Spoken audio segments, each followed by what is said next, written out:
Quand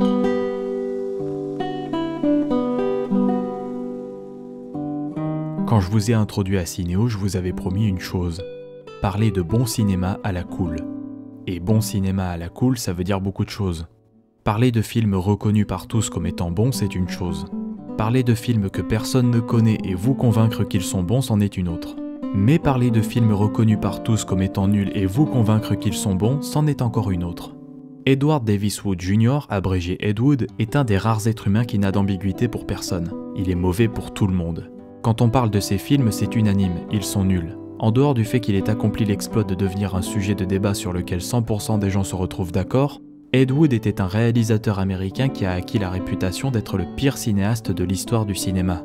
Ce sobriquet lui a été attribué après qu'il ait sorti ses 3 films les plus célèbres, Glen or Glenda, Bride of the Monster et Plan 9 from Outer Space.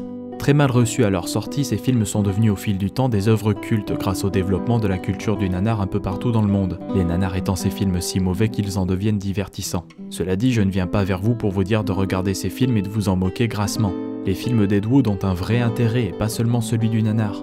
C'est quand on s'attarde sur la vie du bonhomme et sa manière de penser que très vite tout fait sens. Le réalisateur était un fan des films de monstres d'Universal, notamment le long métrage Dracula dont le rôle principal était tenu par Bela Lugosi, qui a iconisé le vampire puissance 1000 en lui attribuant tous ses codes classiques.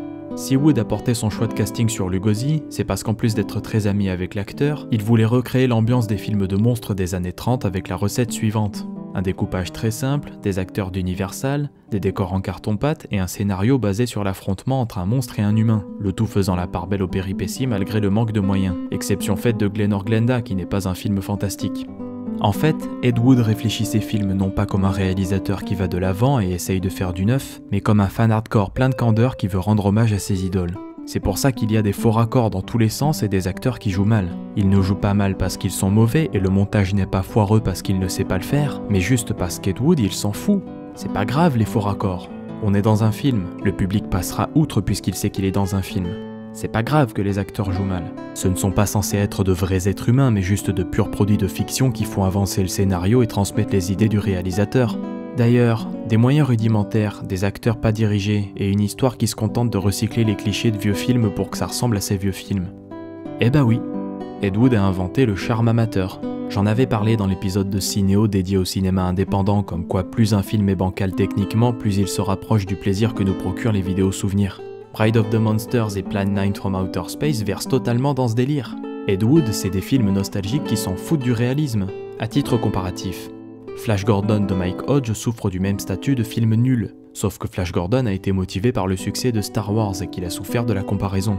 Là où George Lucas s'était allé de l'avant en investissant dans de meilleurs effets spéciaux et des designs novateurs, Mike Hodge avait décidé de se centrer sur le côté rétro-pulp hors du temps de la bande dessinée originale, donnant au film un cachet très années 50, ce qui a surpris le public dans le mauvais sens, qui lui s'était déjà habitué au space opéra nouvelle génération. Ed Wood a fait du Flash Gordon mais dans les années 50, cherchant à imiter le côté irréaliste des années 30. Et quand on en prend conscience, ces films deviennent super. On assiste en fait à la première tentative de film amateur décomplexé. Il est impensable que quelqu'un ait pu faire ces films sans aucun recul critique au point que le résultat soit juste une tentative minable de bon film par un débile profond. Il était pas débile Ed Wood, il aimait les mêmes films que vous, il était fan d'Orson Welles par exemple. Pour lui, le cinéma c'était pas une fenêtre ouverte sur le monde réel, c'était un microcosme qui obéissait à ses propres règles dans lequel tout était léger comme dans une bande dessinée de l'époque. On pourrait rétorquer que ça signifie qu'il n'a pas compris le cinéma, mais comme je l'ai dit dans l'épisode précédent, le cinéma ça consiste juste à montrer des choses en mouvement. Alors autant y mettre des monstres, des vaisseaux spatiaux et des explosions. Bien sûr, de tels films à la technique si rudimentaire seraient imprésentables aujourd'hui. Et justement, est-ce qu'on devrait pas s'habituer aux petits films? Apprendre à réapprécier les petites choses? Est-il possible de montrer au public moderne un combat de monstres dans des décors de théâtre? Nul ne peut le dire. Alors on va essayer.